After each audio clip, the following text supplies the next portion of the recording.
Et salut à tous, c'est l'élevage du 22, donc j'espère que vous allez bien, moi ça va super, et aujourd'hui on se retrouve dans cette nouvelle vidéo pour faire une grosse nouvelle de l'élevage. Alors là, on est chez les tourterelles, et il y a eu pas mal de changements. Donc pour ceux qui me suivent sur Instagram, vous savez que je suis allé à l'exposition avicole de Guingamp, et bien sûr je suis revenu avec des animaux. Donc là on a Reyes, c'est une petite tourterelle lavande soyeuse, donc normalement c'était un mâle, mais finalement c'est une femelle. Donc écoutez, ça m'arrange aussi bien. Donc je l'ai mise avec Monsieur Cosette, qui est ici. Ils se sont mis en couple il n'y a pas si longtemps que ça. Et les œufs, je ne sais pas quand ça va arriver, vu qu'elle est nouvelle à l'élevage, il va lui falloir le temps de s'en remettre de cette expédition. Donc là, je leur ai mis une petite baignoire pour aujourd'hui, vu qu'il fait beau. Elles se sont lavées. Comme vous pouvez le voir, elle est toute trempée. Donc on voit mal son soyeux, vu qu'elle est avec les plumes mouillées. Mais ça fait vraiment comme un effet dufteux, comme si c'était un petit poussin. Donc voilà, chez les tourterelles. D'ailleurs, Cosette est en train de refaire un nid, hein, juste avant que je fasse la vidéo et repouler. Donc autrement, ici on a la petite citrouille. Citrouille qui est gestante. Alors je sais pas pourquoi, elle a arraché des poils, mais elle a pas fait de nid. Va falloir que je vérifie dans une semaine, je vais la remettre au mâle. Mâle que vous allez voir tout de suite, qui est un des nouveaux arrivants.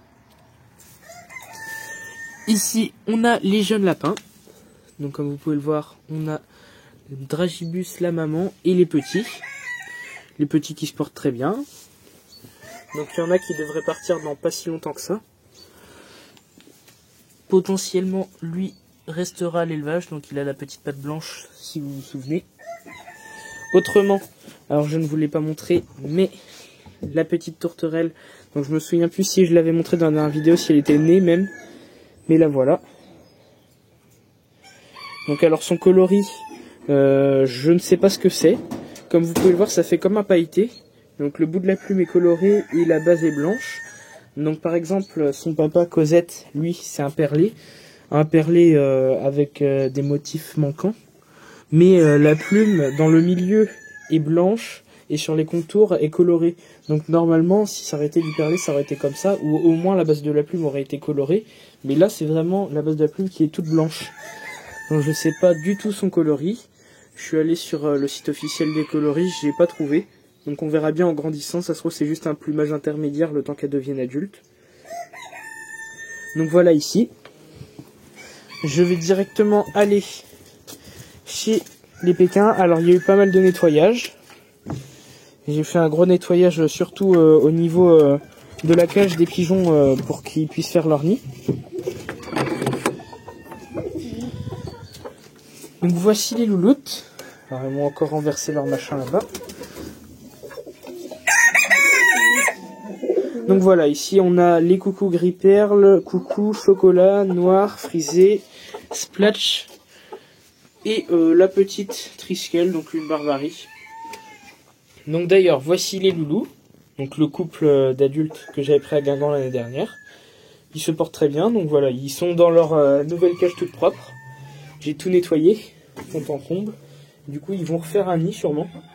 Alors c'était vraiment sale, hein, ils m'en avaient foutu partout du caca. Ici, on a le jeune mâle. Le jeune mâle qui est né à la maison. Là, un des deux petits qui sont nés la dernière fois. Donc si je les avais montrés, ils étaient encore petits. Donc voilà, ils traînent plus souvent par terre vu qu'ils savent pas encore très bien voler. Donc d'ailleurs, il y en a un des deux qui avait disparu pendant quelques jours. Et là, je l'ai revu hier. Donc je sais pas où il était passé, ça se trouve il était allé faire un tour dehors et il est revenu. Donc voilà, la petite Pékin noir frisé, qui se porte très bien. Celle qui est née à l'élevage, qui est magnifique. D'ailleurs, elle perd ses oreillons blancs, ils sont en train de devenir rouges. Donc c'est peut-être parce qu'elle n'était pas encore mature sexuellement. Je pense qu'elle n'avait pas encore ses hormones. Donc on voit bien hein, le contour des oreillons est en train de devenir rouge, alors qu'avant ils étaient totalement blancs. Vraiment blanc pâle. Ici, on a les petites louloutes. Après, je pense qu'ils sont blancs aussi parce que ça manquait de lumière. Et là, vu qu'ils commencent à faire du meilleur temps, qu'il fait chaud, il commence à faire 15-20 degrés en ce moment. Le plus haut qu'on a eu, c'est 18. Alors, elles en profitent. D'ailleurs, l'autre jour, je les avais sorties dans le jardin, vu qu'il faisait beau et sec. Donc voilà, les petites louloutes. La petite pépite, qui dit bonjour à la caméra. Alors, elles ont un tas d'œufs immense. Va falloir que j'en ramasse quelques-uns. Je vais ramasser tout cela là. Et je vais nettoyer le nid. Parce qu'elles ne couvent pas. Alors j'essaye de les mettre à couver pour mettre à couver les œufs de barbu d'Anvers et de Janzé. Mais bon, c'est plus compliqué que ça en début de saison. Et après, quand elles seront lancées, elles vont faire que de couver jusqu'en octobre. Donc voilà ici. Je vais mettre en pause la vidéo pour aller jusqu'au clapier où il y a le nouvel arrivant. Donc voilà, je vous montre d'abord les petites femelles cochon-d'Inde. Alors, il y a la petite Bruno qui est encore dans sa cabane. Elle veut jamais se montrer, hein. C'est parce qu'elle a un gros bidon, je pense. Et ici, on a Brony et Machouille. Donc ils vont très bien. Alors, Bruno, la dernière fois je l'avais pesé, elle avait pris un tout petit peu de poids. Donc c'est sûrement à cause de la gestation. Et on voit, alors là, je sais pas si on va voir avec la caméra, mais ça bouge un petit peu dans son bidon. Donc je sais pas combien elle attend de bébé. Alors ici, je vous le présente, le petit Pops, mâle fauve de Bourgogne. Alors par contre il va pas vouloir venir pile poil quand j'ai la caméra.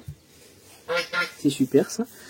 Donc il a fait 94 si je me souviens bien à l'exposition de Guingamp. Donc c'est un gros pépère et il a été mis en reproduction avec citrouille. Donc là je sais pas qu'est-ce qu'il fait dans le coin. Il n'a pas à manger en plus du côté là, tout est à manger ici, il y a le foin, le granulé. Donc le petit pépère, il est assez câlin. Donc il dit pas grand chose.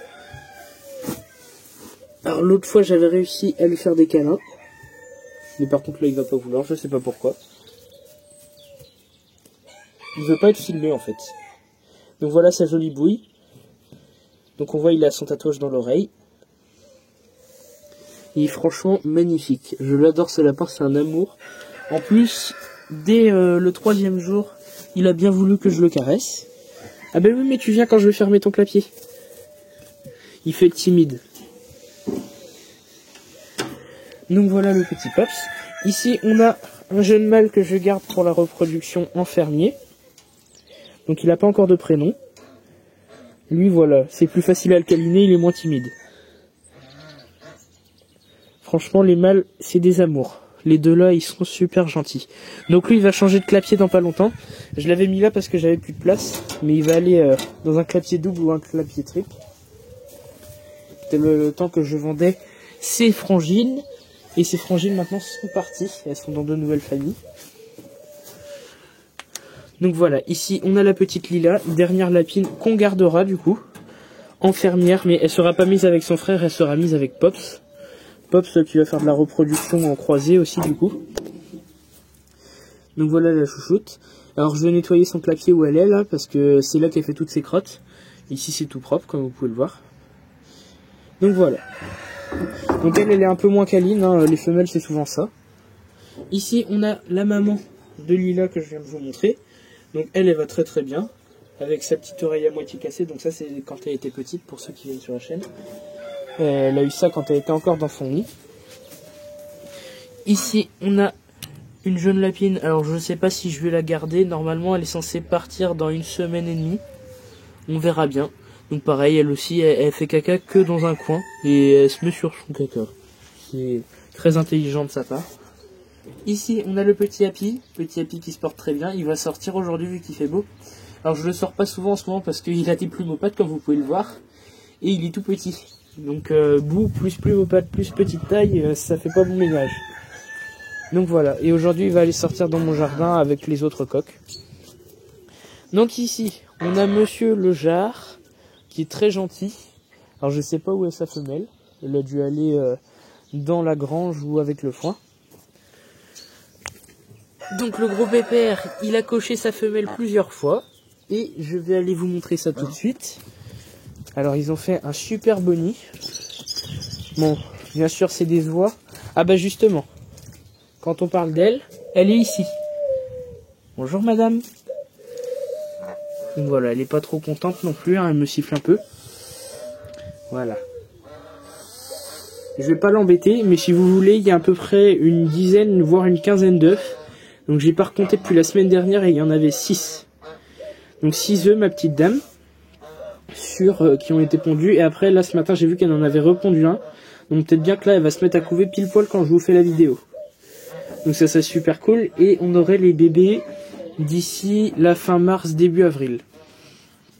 Donc voilà. Alors elle couve ici, je l'ai mis au calme. Comme ça elle est tranquille.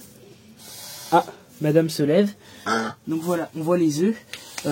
Ici, celui qui est là, c'est celui qui a été pondu ce matin. Après, ça va dans l'ordre généalogique. Celui-là, il a été pondu avant-hier, lui avant-avant-hier. Et dans le fond, donc là, ils sont cachés par le foin, mais il y en a encore plein. Donc madame, est-ce qu'elle va me laisser toucher à ses œufs? Oui, c'est bon. Oui, ma fille. Donc voilà, il y en a à peu près 1, 2, 3, 4, 5, 6, 7, 8, 9, 10, 11. Il y a 11 œufs. Donc bientôt 15. Donc la madame devrait pas tarder à pondre. Alors c'est pas sûr que je lui laisse tous les œufs. Je vais peut-être enlever les plus anciens et laisser les plus récents. Parce que c'est une toute petite oie. Donc pour une guinée, elle est assez petite. Et j'ai peur qu'elle n'arrive pas à couver tous les œufs. Surtout que là, on voit, les œufs, ils étaient bien cachés. Mais si elles n'en rompont d'autres, ça sera un peu galère pour elle. Donc voilà, peut-être qu'elle va se mettre à couver, hein, parce que l'œuf il date de ce matin, donc elle n'est pas en train de repondre, je pense qu'elle est en train de couver. Donc ça serait super ça, franchement. Par contre le mâle, zéro instinct paternel, hein, il vient pas protéger sa femelle. J'ai vu des jarres plus agressifs que ça. Tout à l'heure il était en train de me faire des câlins. Le jar est plus gentil que l'oie. Ça c'est souvent comme ça. Donc voilà, alors ici j'ai mis une séparation vite fait, donc c'est pour les franconies, pour éviter qu'elles aillent avec les guinées. Alors j'ai pas pu vous le filmer tout à l'heure, juste quand j'ai changé l'eau de leur petit bac. On a eu ce jar là qui a sauté sur Suzanne, qui est là-bas, qui est toute trempée sur le dos d'ailleurs, comme vous pouvez le voir. Donc notre très chère Suzanne va pas tarder à pondre ses œufs aussi. Il y aura bientôt des petits Suzanne. Alors ici on a Daffy, le gros pépère. Le sac à couilles, comme j'aime bien l'appeler. Parce qu'il fait que des bêtises. D'ailleurs, il a embêté les oies tout à l'heure quand elles étaient en train de se cocher. Hein. Alors, je vais vous les montrer assez rapidement. Donc là, on a la counue rousse, la counue blanche arminée noire et la counue noire. Et on a la deuxième counue noire qui est par terre avec les jambrées. Donc les voilà, les petites filles. Salvador ici aussi. La canne qui est là, donc je pense pas qu'elle a été fécondée par Daffy puisqu'elle n'a pas essayé de pondre. Les poules d'ailleurs ne pondent plus, donc je sais pas pourquoi. Est-ce que c'est le fait qu'il y a eu froid, chaud et que maintenant il fait beaucoup plus chaud, donc il y a eu un changement de température et elles vont arrêter de pondre pendant 1 ou 2 semaines? Je sais pas trop. Normalement c'est censé être l'inverse, mais bon, vu que c'est des poules aléatoires. Donc voilà, le gros pépère de Salvador qui dit coucou à la caméra. Ah non, franchement, elles sont bien. Hier, elles sont sorties dehors. Donc là, aujourd'hui, je vais pas les sortir vu que j'ai sorti les franconies. Les franconies, en fait, le problème qu'elles ont, c'est que elles aiment pas Salvador, elles aiment pas les autres coqs. Elles aiment que Philéon et les petits barbaries qui sont avec elles. Elles aiment pas les autres coqs. Si je sors les Pékins, elles vont essayer de les attaquer. Si je sors Salvador, ça va être pareil. Donc je suis obligé de faire un coup sur 2. Ou alors je sépare dans le bas pour que les janzés puissent sortir. Mais aujourd'hui, je vais les laisser à l'intérieur et leur mettre de l'herbe. Donc voilà, je vais mettre en pause la vidéo pour aller vous montrer les barbus d'Anvers qui sont plus haut dans le terrain. Donc voilà, on se retrouve ici chez Barbu d'Anvers et le coq barbu de Grube. Le petit Happy qui est énervé apparemment, vu comment il me regarde. Si je mets la main dans son enclos, c'est foutu.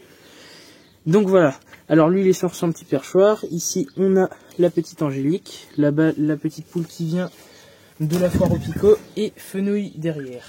Alors elles ont pondu un œuf, mais il est sale, donc ce que je vais faire c'est que je vais leur mettre un pondoir et voir si elles iraient pas couver. Parce que Angélique m'a déjà fait une couvée, et l'année dernière Fenouil avait essayé de couver, mais elle était embêtée par les poules Pékin. Donc peut-être qu'elle se mettrait à couver cette année, à voir. Surtout que la petite poule que j'ai eue à la foire au Picot, je ne sais pas si c'est une bonne couveuse ou quoi, donc c'est à voir. Alors ici on a le petit mâle pastel qui est en train de couver. J'ai regardé les œufs ce matin et il y a un œuf sur 2 qui est fécondé, donc je laisse les 2 jusqu'à la fin pour pas les déranger. Mais il y aura qu'un petit. Et ici on a notre très chère femelle. Donc les plumes blanches qui sont un peu blanches, c'est parce qu'il lui manque des plumes sur les ailes. Vu qu'elle s'est faite cocher, il y a eu quelques plumes qui sont tombées. Donc voilà, eux ils ont vraiment pas mal d'espace dans la petite volière ici. En plus ça va être pas mal pour élever leurs jeunes. Donc je pense ici il y aura 3 ou 4 reproductions dans l'année, pas plus. Et après je les mettrai en pause dans la grande volière. Parce que j'ai pour projet de la bétonner, comme ça il y aura les 4 couples qui seront dedans. Parce que je me fixe à un maximum de 4 à 5 couples. Donc à voir à l'avenir, mais je ferai entre 4 et 5 couleurs. Donc surtout ici le orange clair et le orange, c'est les couleurs que j'adore. Donc orange c'est la femelle qui est là-bas. Et pour différencier les deux, le plus simple c'est de regarder le bec. Donc là on va pas voir, je vais zoomer. Donc comme vous pouvez voir elle a le bec très foncé, donc entre gris et noir. Alors que ici, notre petit mâle, il a le bec rose. C'est comme ça qu'on fait la différence entre les deux couleurs. Donc lui il est porteur perlé aussi, on peut le voir, il y a quelques plumes dans son plumage qui sont blanches, entourées de blanc. Donc ça c'est parce qu'il est porteur perlé, donc si ça aurait été une femelle et que je l'aurais mis avec Cosette, on aurait eu des petits perlés. Donc voilà. On va finir la vidéo avec le petit Ragnar, et je vais vous dire à la prochaine.